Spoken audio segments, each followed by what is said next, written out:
한겨울밤 을지로 뒷골목에서 꼬치를 팔던 18살 수지. 어느 날 8살 남자아이가 그녀를 보고 말합니다. 누나, 우리 엄마랑 똑같이 생겼어요. 그리고 꺼내 보인 낡은 사진 한 장. 수지는 그 순간 알았습니다. 자신이 평생 몰랐던 진실이 시작되고 있다는 것을. 사진 속 여자는 수지와 쏙 빼닮았지만 이미 8년 전 세상을 떠난 사람이었습니다. 재벌가의 며느리였던 그 여자는 왜 수지와 닮은 걸까요? 그리고 강력한 재벌 회장은 왜 그녀의 모든 흔적을 지우려 했을까요?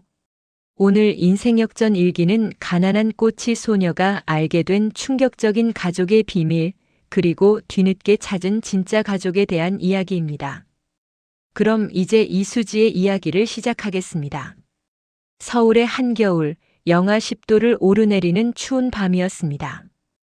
을지로 뒷골목에 작은 꼬치 포장마차가 하나 서 있었죠.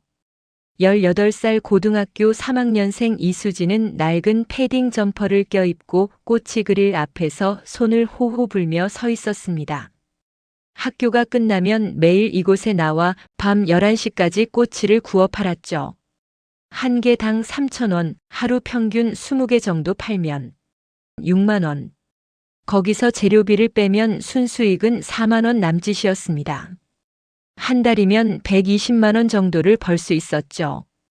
이 돈은 수지에게 단순한 용돈이 아니었습니다. 병원에 입원해 계신 할머니의 병원비, 그리고 자신의 학비를 마련하기 위한 유일한 수단이었죠. 수지의 손은 추위와 뜨거운 꼬치 그릴 사이를 오가며 붉게 부어올라 있었습니다. 하지만 그녀는 한 번도 힘들다는 내색을 하지 않았죠. 할머니가 자신을 키우시느라 얼마나 고생하셨는지 너무나 잘 알고 있었기 때문입니다. 수지는 어릴 적 기억이 거의 없었습니다. 기억나는 건 오직 할머니와 함께한 좁은 반지하 방, 그리고 할머니의 따뜻한 손길뿐이었죠. 엄마는 어디 계세요? 라고 물으면 할머니는 항상 멀리 계신단다라고만 대답하셨습니다. 아버지에 대해서는 단 한 번도 언급한 적이 없었죠. 수지는 자신이 버림받은 아이라는 것을 일찍부터 알고 있었습니다. 그날 밤도 평소와 다르지 않았습니다. 수지는 꼬치를 구워가며 지나가는 사람들을 기다리고 있었죠. 꼬치 사세요. 따끈따끈한 꼬치예요. 목소리를 높여 외치는 것도 이제는 익숙해졌습니다. 그때 고급 승용차 한 대가 골목 입구에 멈춰 섰습니다. 차에서 내린 것은 8살쯤 되어 보이는 남자아이와 정장을 입은 중년의 남성이었죠. 아이의 옷차림새부터 범상치 않았습니다. 명품 브랜드의 패딩 점퍼와 깔끔한 정장 바지, 그리고 반짝이는 구두. 명백히 부유한 집안의 아이였죠. 기사 아저씨, 저기 꼬치예요. 아이가 수지의 포장마차를 가리키며 달려왔습니다. 수지는 환한 미소를 지으며 아이를 맞이했죠. 어서 와요. 몇 개 드릴까요? 5개요. 아이가 신이 나서 대답했습니다. 수지가 꼬치를 봉지에 담아주는 동안 아이는 계속 수지의 얼굴을 뚫어져라 쳐다보았습니다. 처음에는 그냥 호기심 어린 시선이라고 생각했죠. 하지만 아이의 눈빛이 점점 이상해졌습니다. 놀라움, 그리고 뭔가 알아본 듯한 표정이었죠. 누나. 아이가 조심스럽게 입을 열었습니다. 네. 누나, 우리 엄마랑 똑같이 생겼어요. 그 순간 시간이 멈춘 것 같았습니다. 수지의 손이 공중에서 멈춰섰죠. 뒤에서 기다리던 기사는 당황한 표정으로 아이를 말렸습니다. 도련님, 함부로 그런 말씀을. 하지만 아이는 계속 수지를 바라보며 말했습니다. 정말이에요. 엄마 사진이랑 똑같아요. 특히 눈이. 그날 이후 수지는 밤마다 그 아이의 말을 떠올렸습니다. 우리 엄마랑 똑같이 생겼어요. 도대체 무슨 의미였을까요? 단순히 닮았다는 건지 아니면 정말로 무슨 연관이 있는 건지. 수지는 혼란스러웠습니다. 하지만 곧 그 생각을 지워버리려 했죠. 자신 같은 가난한 여고생이 부자 집안과 무슨 연관이 있겠습니까? 그저 우연의 일치일 뿐이라고 스스로를 설득했습니다. 며칠이 지났습니다. 수지는 여느 때처럼 포장마차 앞에서 꼬치를 굽고 있었죠. 그런데 그 고급 승용차가 다시 나타났습니다. 이번에는 아이만 내렸습니다. 기사는 차 안에서 기다리고 있었죠. 누나. 아이가 환하게 웃으며 달려왔습니다. 또 왔구나. 꼬치 좋아하나 봐? 수지가 웃으며 물었습니다. 네. 그런데 아이가 주머니에서 무언가를 꺼냈습니다. 낡은 사진 한 장이었죠. 이거 우리 엄마 사진이에요. 누나랑 진짜 똑같죠? 수지는 떨리는 손으로 사진을 받아들었습니다. 그리고 그 순간 숨이 멎는 것 같았죠. 사진 속 여자는 자신보다 조금 어려 보였습니다. 아마 20살 초반쯤 되어 보였죠. 하지만 얼굴은 거의 똑같았습니다. 눈매, 코, 입술의 모양. 마치 거울을 보는 것 같았죠. 에이, 이 사진은 수지의 목소리가 떨렸습니다. 엄마가 돌아가셨어요. 제가 태어나고 얼마 안 돼서요. 아이가 슬픈 표정으로 말했습니다. 할아버지가 엄마 사진을 다 치워버렸는데 저는 하나 몰래 갖고 있어요. 수지의 머릿속이 복잡해졌습니다. 이건 단순한 우연이 아니었죠. 무언가 더 큰 진실이 숨어 있는 것 같았습니다. 그날 밤 수지는 병원으로 할머니를 찾아갔습니다. 작은 6인실 병실, 할머니는 침대에 누워 산소호흡기를 끼고 계셨죠. 심장이 많이 약해지셔서 큰 수술이 필요한 상태였습니다. 하지만 수술비가 없었죠. 할머니. 수지가 조심스럽게 침대 옆에 앉았습니다. 오늘 이상한 일이 있었어요. 할머니는 눈을 뜨고 수지를 바라보았습니다. 무슨 일이니? 어떤 아이가 저보고 자기 엄마랑 똑같이 생겼대요. 그 엄마 사진을 봤는데 정말 저랑 똑같았어요. 그 순간 할머니의 얼굴이 창백해졌습니다. 손이 미세하게 떨리기 시작했죠. 할머니, 혹시 저랑 관련이 있는 거예요? 그 사람이 제 엄마였나요? 수지가 다그쳐 물었습니다. 할머니는 한참 동안 입을 다물고 계셨습니다. 눈에는 눈물이 맺혀 있었죠. 수지야. 할머니가 떨리는 목소리로 말했습니다. 그건 지금 알 필요 없는 일이란다. 왜요? 제 엄마에 대해서 왜 아무것도 말씀해 주시지 않으세요? 수지의 목소리가 높아졌습니다. 평생 궁금했던 것들, 자신의 정체성에 대한 모든 의문이 한꺼번에 쏟아져 나왔죠. 할머니는 고개를 돌렸습니다. 지금은 때가 아니란다. 내가 더 크면 그때 다 얘기해 줄게. 할머니, 제발 그만 물어봐. 할머니 가슴이 아프구나. 할머니가 가슴을 쥐어짰습니다. 심장에 무리가 가는 것 같았죠. 수지는 더 이상 묻지 못했습니다. 할머니의 건강이 더 악화될까 봐 두려웠죠. 하지만 마음속 의문은 더욱 커져만 갔습니다. 그 아이의 이름은 강민준이었습니다. 한국 10대 재벌 중 하나인 태성그룹 회장의 손자였죠. 태성그룹은 건설, 유통, 금융을 아우르는 거대 기업이었습니다. 회장인 강대현은 냉철하고 무자비한 사업가로 유명했죠. 그의 아들 강준혁은 8년 전 결혼했습니다. 그런데 아내는 민준을 낳고 산후조리 중 갑작스럽게 세상을 떠났죠. 회사 내부에서는 여러 소문이 돌았습니다. 어떤 이는 아내가 원래 병약했다고 했고 어떤 이는 출산 중 의료사고가 있었다고도 했죠. 하지만 진실은 아무도 몰랐습니다. 강대현 회장은 며느리의 죽음 이후 그녀와 관련된 모든 것을 없애버렸습니다. 사진, 물건, 심지어 이름조차 집안에서 언급하지 못하게 했죠. 죽은 사람 얘기는 그만하라는 것이 회장의 철칙이었습니다. 강준혁은 아내를 잃은 후 일에만 매진했습니다. 감정을 드러내지 않고 냉정하게 회사 일만 처리했죠. 아들 민준에게도 냉담했습니다. 제대로 안아본 적도 같이 놀아준 적도 없었죠. 민주는 할아버지와 유모, 기사의 손에서 자랐습니다. 부족한 것 없이 자랐지만 정작 필요한 것은 단 하나도 없었죠. 바로 가족의 사랑이었습니다. 민주는 돌아가신 엄마의 얼굴조차 제대로 모르고 자랐습니다. 할아버지가 사진을 다 치워버렸기 때문이죠. 우연히 서재에서 찾은 사진 한 장이 민준이 가진 엄마의 유일한 흔적이었습니다. 그 사진을 보며 민주는 매일 밤 엄마를 그리워했죠. 엄마는 어떤 사람이었을까? 나를 안아주셨을까? 내 목소리를 듣고 웃으셨을까? 그런 민준에게 수지의 등장은 기적 같았습니다. 엄마를 닮은 누나. 비록 엄마는 아니지만 그 얼굴을 보는 것만으로도 위안이 되었죠. 민주는 계속해서 수지의 포장마차를 찾아왔습니다. 처음에는 일주일에 한두 번이었지만 점점 자주 왔죠. 때로는 학교가 끝나고 때로는 밤늦게까지.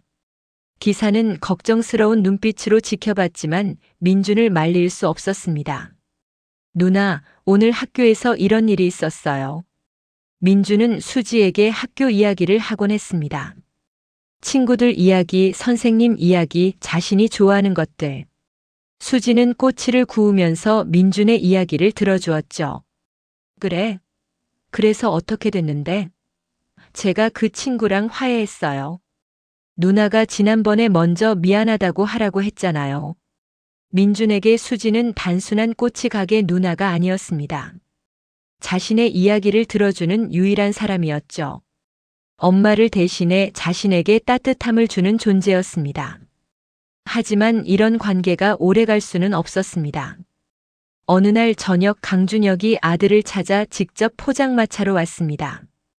고급 양복을 입은 중년 남성, 차갑고 날카로운 눈빛을 가진 사람이었죠. 민준아, 집에 가자. 강준혁의 목소리는 감정이 없었습니다. 아빠, 조금만 더 있다 갈게요. 민준이 수지 옆에 바짝 붙어 말했습니다.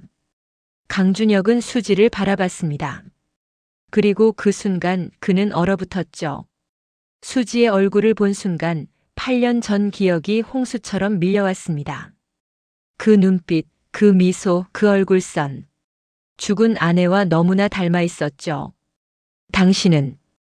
강준혁의 목소리가 떨렸습니다. 평생 감정을 숨기고 살았던 남자의 가면에 처음으로 균열이 생겼죠. 수지도 그 남자를 바라봤습니다. 왠지 모를 두려움이 느껴졌죠. 무슨 일이세요? 당신 이름이 뭡니까? 이수지요. 부모님은? 수지는 대답하지 못했습니다. 강준혁은 그 침묵에서 모든 것을 깨달았죠. 강준혁은 그날 밤 잠을 이루지 못했습니다. 서재에 앉아 오래된 상자를 꺼냈죠. 8년 동안 열어보지 않았던 상자였습니다. 그 안에는 죽은 아내 윤서희의 물건들이 들어 있었습니다. 사진, 편지, 그리고 일기장. 강준혁은 떨리는 손으로 일기장을 펼쳤습니다. 아내의 필체가 그대로 남아 있었죠. 오늘 드디어 준혁에게 말했다. 내게 딸이 있다고. 10년 전 내가 18살이었을 때 낳았던 아이.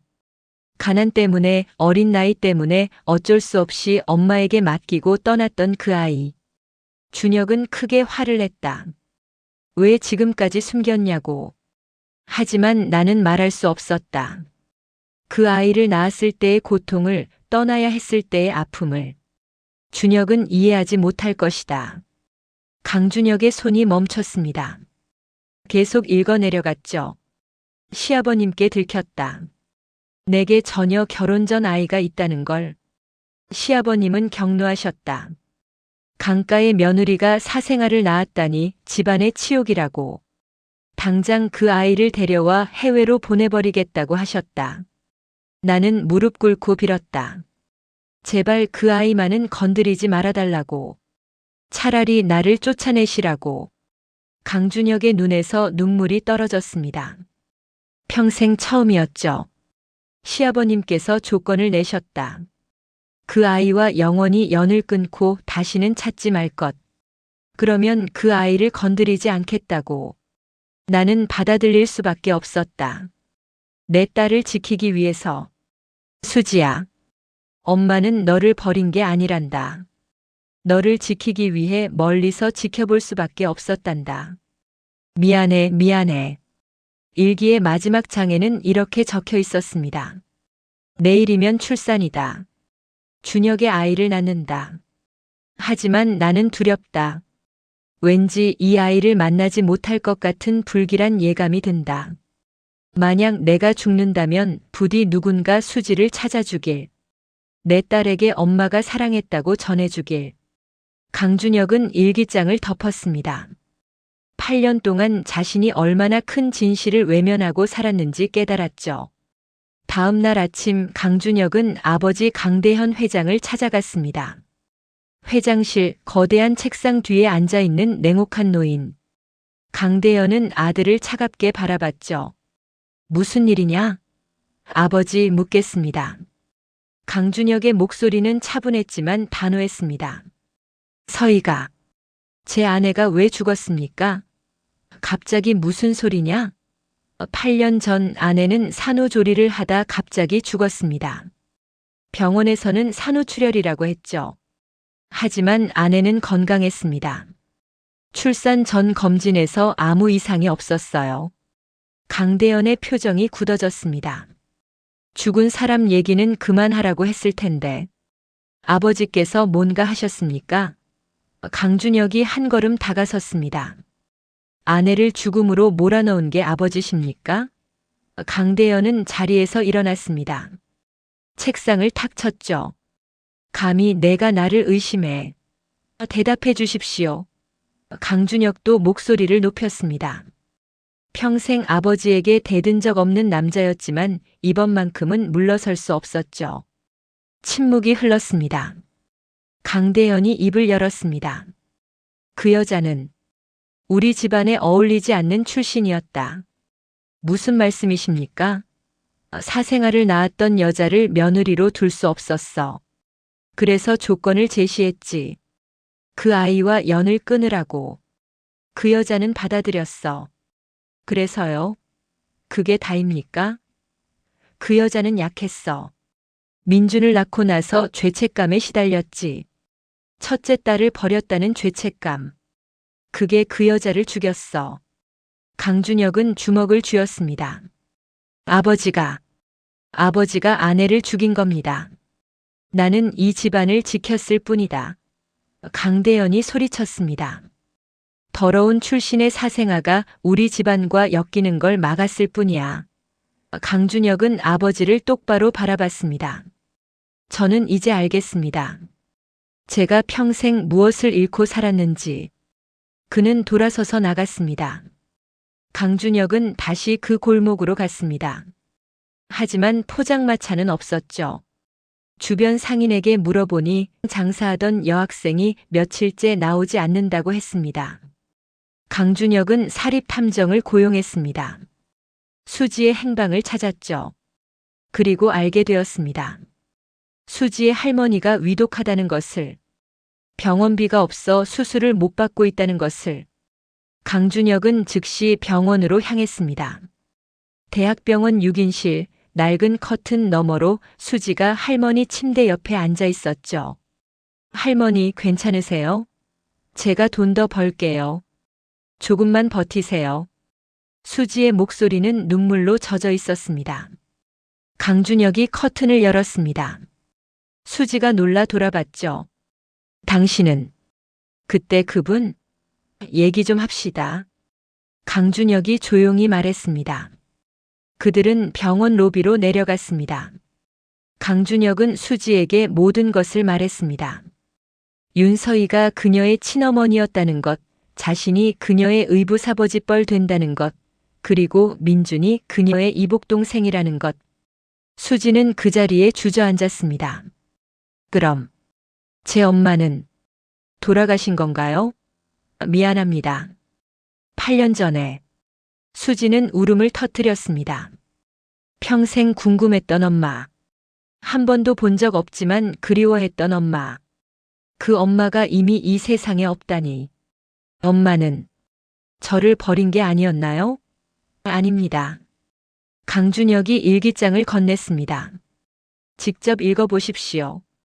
당신 어머니가 얼마나 당신을 사랑했는지. 수지는 떨리는 손으로 일기장을 받았습니다. 한 장 한 장 넘기며 읽었죠. 엄마의 사랑, 엄마의 고통, 엄마의 희생. 모든 것이 그 안에 담겨 있었습니다. 엄마. 수지는 일기장을 가슴에 안았습니다. 처음으로 엄마를 느낄 수 있었죠. 강준혁은 수지 할머니의 수술비를 모두 부담했습니다. 그리고 수지를 회사의 장학생으로 선발했죠.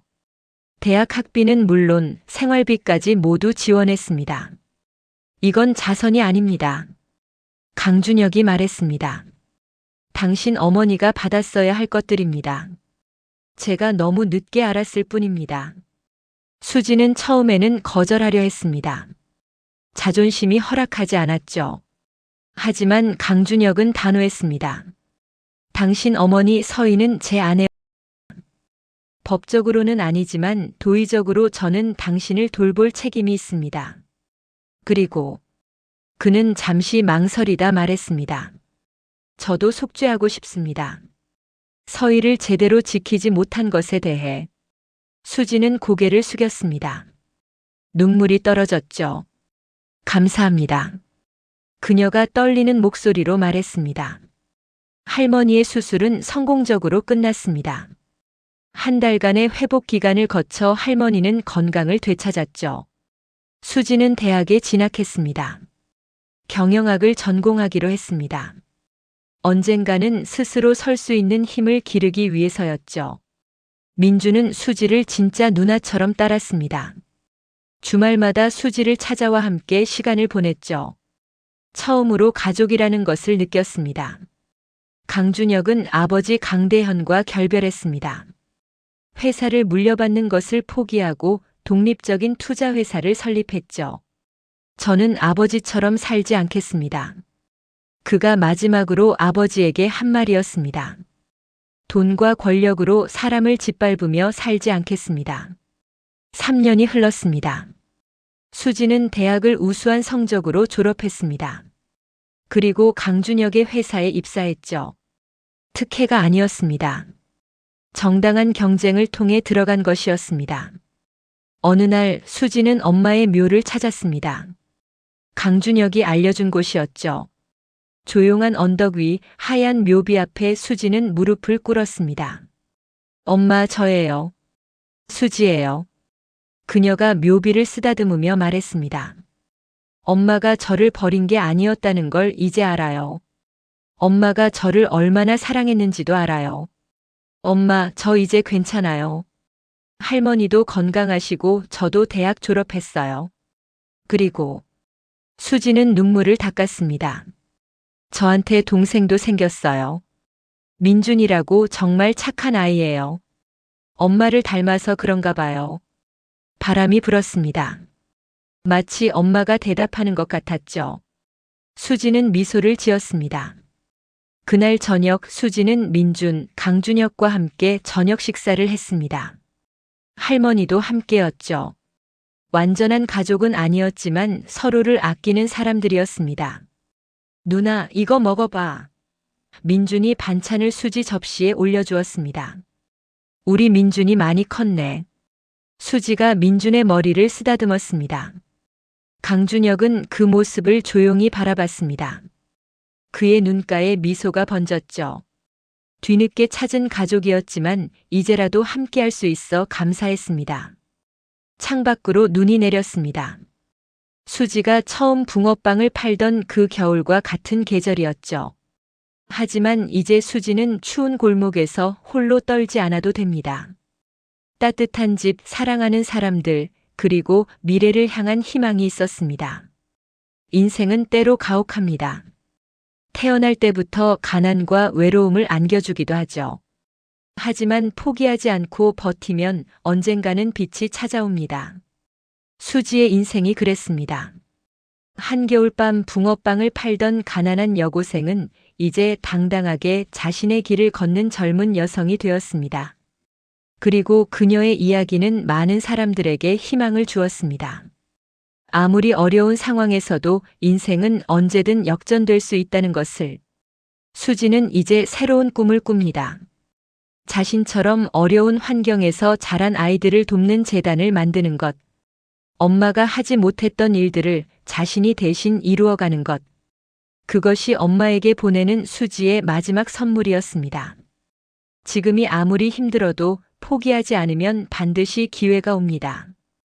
이 이야기가 여러분의 마음에 울림을 주었다면 구독과 좋아요 버튼 꼭 눌러주세요. 여러분의 작은 관심이 더 많은 감동적인 이야기를 전하는 힘이 됩니다. 알림 설정까지 해주시면 새로운 영상을 가장 먼저 만나보실 수 있습니다. 다음에도 더 좋은 이야기로 찾아뵙겠습니다. 감사합니다.